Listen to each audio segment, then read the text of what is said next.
The first time I ever jumped into a Persona game was back in 2011.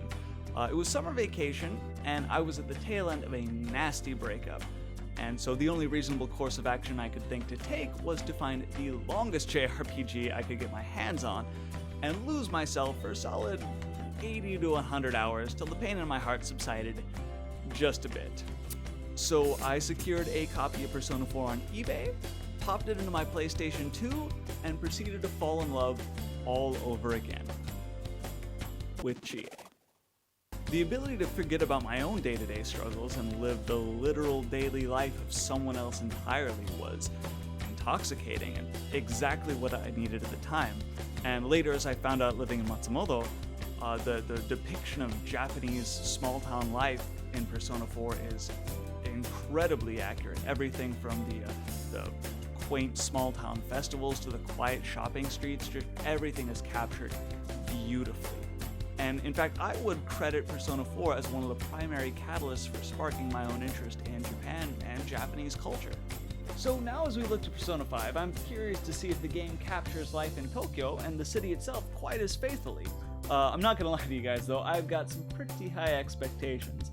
Been living in Tokyo a few months now, so I'm excited to explore major locations like Shibuya and see how well the game captures their subtleties.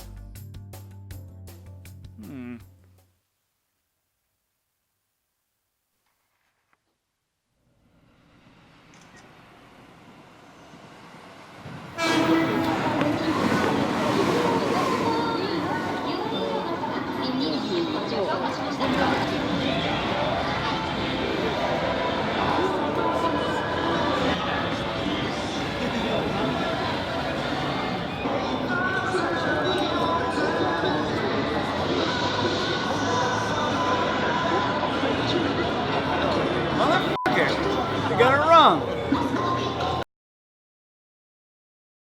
Warning, I am going to get into some very minor spoilers covering just the opening few hours of the game.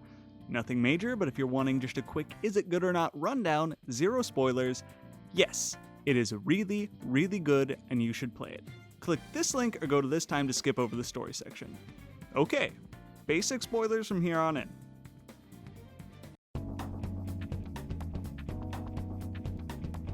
Our story begins with an artsy establishing shot of a casino embedded in the heart of Tokyo. And by artsy, I mean more or less directly stolen from Citizen Kane. Here we're introduced to our hero, who is already a total badass? Interesting opening play, Persona 5, skipping the arbitrary, mysterious new transfer student just moving into town segment and hopping straight into the action.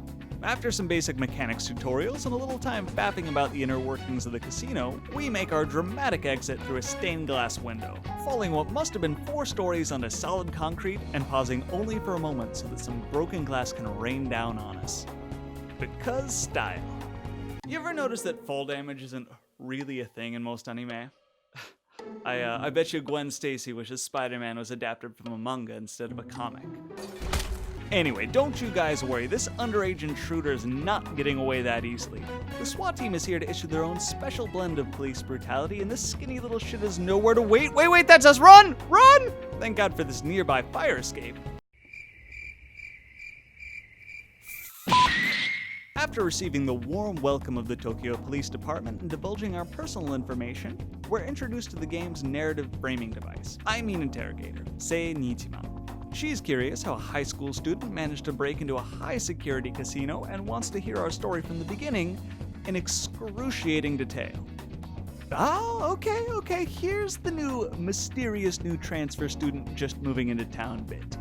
We're sent back in time as we retell our story, beginning with us arriving in Shibuya on our way to our new home for the next year. On our way, we find a strange app with an icon shaped like an eye somehow downloaded onto our phone. A normal person would question the nature of this less than trustworthy looking application and call into question the security of the personal information stored on that cell phone. But nah, let's just casually delete it instead. I'm sure it's fine. After meeting our new father figure, Sakura-san, we are shown to our new room, which is both above an Italian cafe and a shithole. After spending some time cleaning the space up a bit, we bravely crawl into what is likely a spider-infested bed before checking our phone to find that creepy eye app is back. At this point, we really should be thinking about watching porn on a more defensible device as we factory reset our cell phone, but instead we just half-heartedly delete it again. I mean, we're no Jennifer Lawrence, but a bit of concern for our own privacy would go a long way. The next morning, we're off to class for our first day of school when we get caught in the rain. And who else shows up to seek shelter with us but our canon love interest, An. And I gotta say, I am not complaining. Blonde hair, blue eyes, cute smile, looks exactly like the kind of girls I used to date in college. But more traditionally, Japanese-looking girls are nice as well. Anyway, one of the teachers rolls up and offers us a lift to school. We decline, but An rides off with him. Well, he looks familiar. Wonder where I've seen him before. Well, moving on. Shortly after, we also run into, as the game describes him, guy who looks like he's in a gang, Ryuji. He fills us in about Kamoshida-sensei, the guy who just offered us a ride. He goes on about how Kamoshida is a former Olympic athlete who coaches the volleyball club, physically disciplines said club members for poor performances, and, how do we put this nicely, is an aggressive sexual evangelical when it comes to the school's female students. After having these bombs casually dropped on us, we head to class together. On our way, unbeknownst to us, our malware app transports us to the mysterious Phantom Realm, where in place of our high school now stands a massive European-style castle. Naturally, we step in to investigate, and subsequently get the stuffing pounded out of us by some shadows we are ill-equipped to fight. We're then escorted to the dungeons where we presumably wait to receive a different kind of stuffing and pounding. We aren't left waiting long, though. The king of the castle himself appears to carry out the execution of the intruders, and it's revealed to be none other than Kamoshida-sensei. Kamoshida-sensei? No, that's not right. That hair! The strong, chiseled chin! The foppish cape! The man-thong! Oh my god! That's Danny Sexbang! Danny Sexbang's in Persona 5! How did I not see this sooner? The clues were all through the castle! Look at this banner! That literally translates to Kamoshida's Love Training Center. A clear reference to sex training. This is amazing. I gotta congratulate him. Hey, Danny, congrats on the appearance in Persona 5. You made it, man. Hashtag you did it, Danny. Okay, so in true Danny Sexbang fashion, Kamoshida tries to have us killed while sporting a hot pink banana hammock. But as flattered as we are to receive this kind of attention from an internet sensation, we are not about that life. We suddenly summon the power of Persona to save ourselves and Ryuji, and are able to escape the immediate threat of death. However, we still need to escape the dungeon itself. Cue the introduction of our cute mascot character, Morgana. Morgana? With his help, we find our way out of the castle and back to our reality, just in time to be scolded for being late to school. After a few more trips back to the Phantom Realm, we discover that hiding in the heart of Kamoshida's castle is Kamoshida's his heart. It's kind of the essence of who he is made manifest in the form of an item, and is the cornerstone of his reality within the Phantom Realm. If we remove it from the castle, Morgana informs us, two things will happen. One, the castle will cease to exist within the Phantom Realm and will be unable to revisit it. And two, Kamoshida in the real world will more or less become a disabled person. His heart houses all of his hopes, desires, and aspirations. This includes even mundane things like wanting to eat, breathe, and void one's bowels in privacy. That's all well and good, Caleb, I hear you guys say. And Danny Sexbang does seem like kind of a dick, but everything happening in his castle is both unbeknownst to him and has no effect on the real world. So, why is this our problem? Moreover, how can we justify taking actions that'll condemn a man to a vegetative state for the rest of his life? Well, our heroes find themselves asking the same question, and the answer manifests itself in the form of Anne's best friend, a recipient of both Kamoshida's overzealous volleyball discipline and presumed sexual advances, tries to end her suffering by jumping off the roof of the school. Ooh, sorry Gwen, looks like I stand corrected about that whole fall damage thing. Now that we have some tangible consequences of Mr. Sexbang's actions, we have the moral high ground and can now feel good about taking his heart and giving him a metaphysical lobotomy. I'll let you see how the rest of the game plays out for yourself, but now you have a good sense of the story's cadence. Find a jerk, visit their location inside the Phantom Realm, take their heart, get paid. I don't want to spoil any more than I already have, so I'm going to leave it at that. And to those of you already busily typing away in the comments how I ruined the story for you despite my warnings, I've only one thing to say.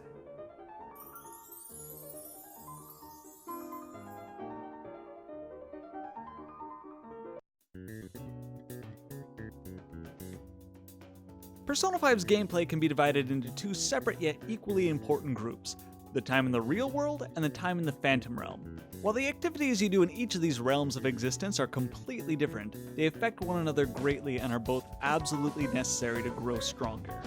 Your time in the real world largely consists of you doing things like going to class, studying, taking exams, and working dead-end part-time jobs.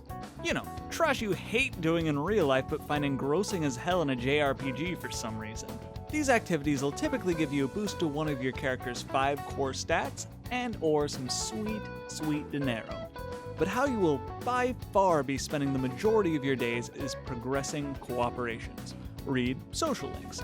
One of the most important and engrossing parts of the Persona franchise. Cooperations are a lot like visual novels in that there's no real gameplay other than picking out a fake girl who's incapable of requiting any emotions you may or may not harbor for them, and making selections from different dialogue options, praying to God you don't piss them off with the wrong answer, or more accurately, looking up the correct answers on the internet and pretending like you got some mad swagger. Relationships you forge in-game are represented by a corresponding arcana and can be leveled up by spending more time with the pertinent person. Leveling them up pushes forward a sort of mini story arc for each of these individuals, as well as gives you a boost in experience when fusing personas of the same arcana. For party members, progressing their cooperations not only gives you a boost in that arcana's XP, but will also give you enhanced abilities in combat. The Phantom Realm is where we get to exercise those awesome new abilities we get while hitting on our classmates. Let's start with dungeon crawling, which has received an interesting gameplay tweak. Moving through the dungeons is now a stealth-centric activity. You're encouraged to take cover and dart between hiding places, avoiding enemy detection. Paired with this new mechanic is a brand new way to fail. Each dungeon has a notoriety meter that fills a little bit each time you're spotted or an enemy gets a preemptive strike on you, and drains a little bit when defeating foes successively without being seen. If the meter hits 100%, that's game over. Make no mistake, Persona 5 has not undergone a change in genre or anything. The core combat and leveling systems are still perfectly that of a JRPG. The stealth element really just helps spice up climbing the dungeon floors. And to be fair, how much time did you waste in the previous games, juking and jiving, trying to get a preemptive strike on a shadow only for it to miss thanks to wonky, ill-defined hitboxes? Well, Persona 5 locks in the animation, so if you hit it, you hit it, and with an impressive amount of visual flair, I might add. Dungeon checkpoints are no longer marked by floors, but instead by safe rooms, found periodically through each dungeon. In these safe rooms, you can consult your party, use special healing items that can only be used in safe rooms, and save your game. These safe rooms also act as shortcuts through the dungeon, meaning you can jump from safe room to safe room if you want to do a little backtracking rather than retracing your steps. The combat in Persona 5 is pretty much the same as we've seen in the past, though it has been updated in a few ways that keep things fresh. You can attack using your weapon, spend HP and SP to cast persona abilities, guard, and use items. The main difference this time around is that it's almost done. Final Fantasy, yeah, it's ready to start. Final Fantasy 15 is ready to start. Okay, guys, I gotta take it. The main difference this time out is that each action is mapped to its own button instead of being selected from a menu. It's just a minor quality of life tweak that helps prevent you from taking an action you didn't intend to, but I feel like this kind of minute fine-tuning is what longtime fans will be happy to see. Persona 5 also introduces a new combat mechanic: guns. Each character brandishes their own preferred style of firearm, and each behave in combat a little differently. For example, a handgun can be fired precisely, letting you pick a target for each bullet and does some modest damage. A submachine gun, on the other hand, attacks the enemies at random, throwing more shots out but doing less damage than a handgun. Also, they have their own damage type as well, so they play a key role in feeling out the enemy's weaknesses. But don't think that you can just go around pumping everything full of bullets like you were starring in Persona 5 directed by John Woo. Ammo is scarce. You can only carry a handful of magazines into a dungeon, and your ammo doesn't refill until your next trip into the Phantom Realm. But what are we fighting exactly? Well, remember those less than inspired shadows from the previous games? Yeah, they're gone, and thank God. I mean, I'm not sure how many more times I can fight 5 variants of Rock with Mask, or obese law enforcement guy with key in chest before I staple my scrotum to my thigh. The shadows this time around are the personas, and combat is how we recruit them into our service. After downing all the enemies in an encounter, instead of moving straight into an all-out attack, you can speak with them and enter into negotiations. If they find themselves liking what you have to say, they'll join you. However, if you found yourself not to be quite as persuasive as you had hoped, they will get back up and step straight into a counterattack. You can also just straight extort them for items and money, so, as long as you got them at gunpoint, go nuts.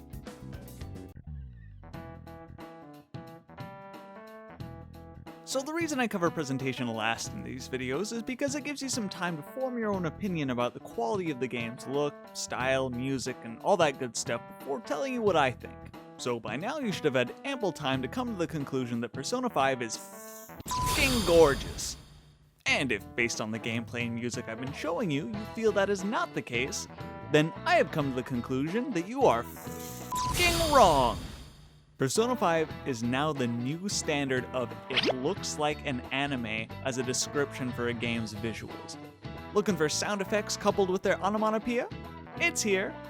Wanting some sweet speed lines to make epic attacks like 50 times more awesome? Boom! What's that? You want quick panel switches to character close-ups to really emphasize their feelings on a given situation? Got there! Persona 5 is one of the most visually striking games I have ever played. Its bold sense of style is carried through every aspect of the game. From the opening cinematic that you are inevitably going to watch to completion every time you boot the game up, to the way the characters move through the environments in the Phantom Realm, and even in the menus, even in the god-dang menus. Yeah, gone are the days where you can get away with a boring, uninspired, lifeless menu.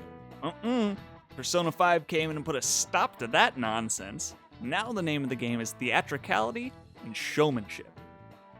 Well, it's still Persona 5, but you get the moving on. The recreations of the many locations throughout Tokyo are just spot on. Atlus did an amazing job of conveying the cluttered, almost claustrophobic feeling of the back streets and subways. You see this? You see how narrow and cluttered these streets are? This is life. I have a 6-foot wingspan. You think I get any elbow room here? Bullshit. The manner in which they make these locations feel populated is executed geniusly well, with a host of faceless phantoms going about their business and fading from existence the moment they stray too far from focus. A sentiment echoed by the reality of living in such an environment, a hollow feeling that we're not alone, and yet we are. Can't help but wonder if we're the faceless phantoms in somebody else's life, fading from existence before even rounding the corner. Now, you could say that this effect was only used to put less stress on the hardware whilst maintaining the illusion of a bustling metropolis. But I never miss the chance to project a heavy allegory where it doesn't belong. The Phantom Realm, this time around, does a much better job establishing a sense of place. The randomly generated dungeons are gone in favor of wonderfully realized locations, each unique from one another. The best part is that these locations are set up in such a way as to be believable living spaces, but still feel like satisfying environments to traverse and explore. There are no crazy jumping puzzles and getting to the kitchen, and half the castle isn't locked away behind a secret passage behind a bookshelf. It is all mostly reasonable. The personas are just the same as you remember them from the previous games, only now their in-game models don't look like hot garbage. The same goes for the animations across the board. Our heroes carry themselves with a cool confidence. Melee attacks are appropriately visceral, and the persona abilities pack a punch early on but only get more intense as you grow in power. And the all-out attack victory portraits for each character. Oh man, I have no doubt that one day Persona 5 will be used as a model for a masterclass in art direction. It is just executed so brilliantly. The underlying feeling of most of the score is fluid and sexy, and I am into it. Definitely not as upbeat as we got to enjoy in Persona 4, but incredibly fitting for the tone and the gameplay. Even the normal battle theme forgoes the usual driving, energetic arrangement usually associated with combat in favor of cool, shaded vocals and a relaxed beat.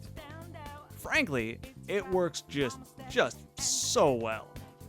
The iconic Velvet Room theme is back, but it's the same rendition used in the previous 2 games. It's still as somber and hauntingly surreal as it ever was, but I would have preferred maybe an updated version. But all that aside, the most important question of all, do they nail the intro?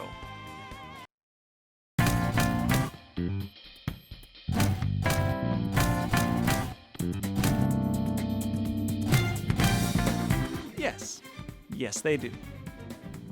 In the end, guys, Persona 5 improves upon the groundwork laid by its predecessors in nearly every conceivable way, and I only scratched the surface of what this game has to offer.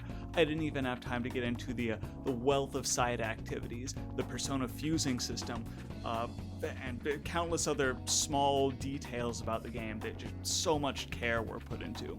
The story can visit some dark places at times, but it's not without its uplifting moments. The gameplay is varied and rewarding, providing players with long stretches of downtime punctuated by intense bursts of action. And the art direction and its consistency are something to be aspired to. Without a doubt, this game is gold. So if you've made it this far into the video, I've got some good news for you. I'm going to be giving away not 1, but 2 copies of Persona 5 in English when it comes out this April. To win, you have to be subscribed to my YouTube channel, you have to follow me on Twitter, and you have to share this video and leave a comment using the hashtag LannisterBlonde. This is how I know you're entered in, and I'll search it using that. So LannisterBlonde. Excellent. This puts you in the running for the first copy. The second copy, exact same criteria, be subscribed, follow on Twitter, blah blah blah, use the same hashtag on a random video in the Rainfall review playlist. This includes all past reviews and all the future reviews up to April when the game comes out. Okay, you leave a comment in there, same hashtag, and you'll be submitted for the second copy. This means the more videos of mine you watch, the more you share, the more chances you have to win the second copy. Obviously, no spamming comments, you'll be disqualified. And I'm going to be announcing the winner on Twitter on April 14th, provided the game doesn't get delayed again. I'll put out an announcement if it does, but April 14th, I will be announcing the winner. So that is 10 days after the game comes out in April. So if you're watching this the day it comes out, you still have time. Leave the comment, watch my other videos, leave the comments, and you still have a chance to win. Okay.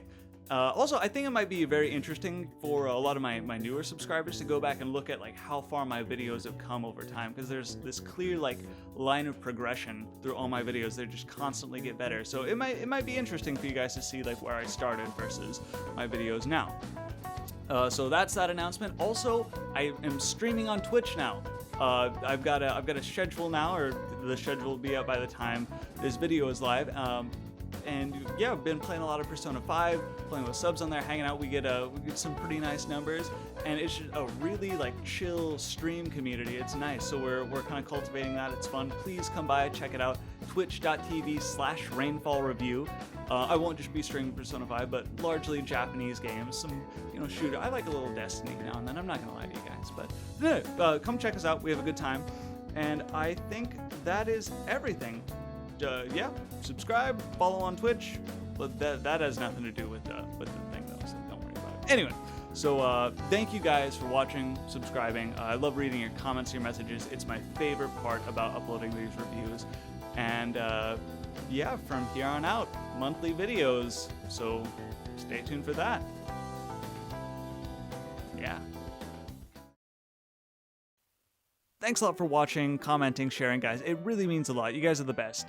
If you want to check out my last video reviewing Dragon Quest VII 3DS, go ahead and check it out here. If you want to binge watch all my reviews and try your best to win a copy of Persona 5, here's a link to that playlist.